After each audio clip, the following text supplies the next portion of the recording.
प्रबल गुळुगुळी और ग्रीष्म प्रवाह को आखि आगे रखी कटक जिला महांगा ब्लॉक मूल बसंत पंचायत गुणपुर स्थित हाबुछक ठारी शिक्षावित तैलक्ष्य बिहारी दासों प्रत्यक्ष तत्वावधान में जलछत्र कार्यक्रम अनुष्ठित हो जाएगी।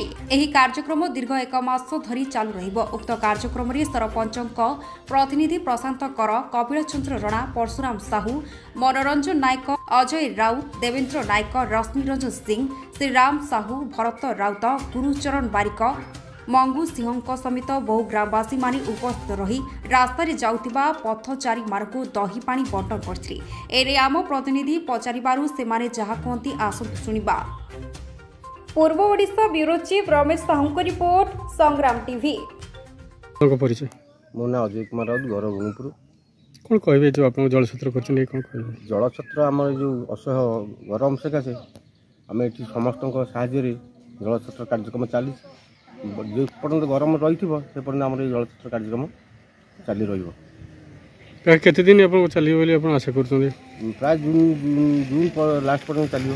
परिचय हूँ प्रदीप बिहारी दास, मो घर गुणपुर।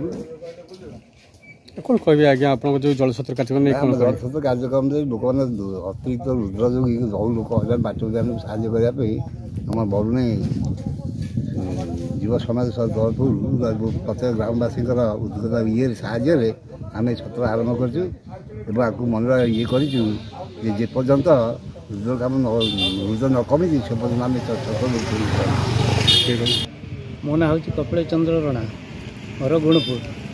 आज जो जलछत्र कार्यक्रम होमर जे शिक्षक त्रैलोक्य बिहारी दास तत्वावधान गाँव समस्त मानकर सहयोग एटी गोटे जलछत्र कार्यक्रम कराऊँगी। रास्ता अद्यावधि जो असह्य गुळुगुळी गरम एथुरु रक्षा करने पथचारी मानक साहाय्य करने निश्चित भाव में जलछत्र बहुत उन्नत मानर कार्यक्रम। तेणु समस्त सहयोग रही आम समस्त जलछत्र मध्यम समस्त आम साहाय्य करुचु। या आमर दीर्घ दिन धरी ये चालू रहिबो।